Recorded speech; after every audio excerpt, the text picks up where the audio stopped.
అధిక బలాన్నిచ్చే చవకైన విత్తనం పేదవారి జీడిపప్పు అంటారు. 100 గ్రాముల వేరుశెనగ పప్పుల్లో 567 కిలో క్యాలరీల శక్తి ఉంటుంది. కోడి మాంసం 110, మేక మాంసం 118, కానీ వేరుశెనగ పప్పులు 567. 25% ప్రోటీన్ ఉంటుంది. అన్ని విత్తనాల్లో కంటే ఎక్కువ బి కాంప్లెక్స్ విటమిన్లు వేరుశెనగ పప్పుల్లో ఉంటాయి.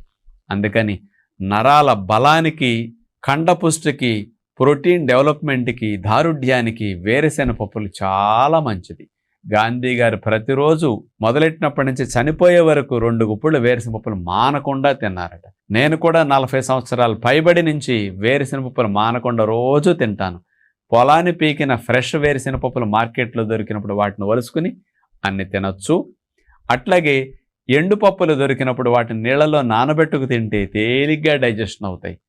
కానీ సన్నగా ఉన్నవారు, బరువు పెరగాల్సిన వారు, గర్భిణీలు, బాలింతలు, ఆటలాడేవారు, బాడీ బిల్డింగ్ జిమ్ ఎక్సర్సైజ్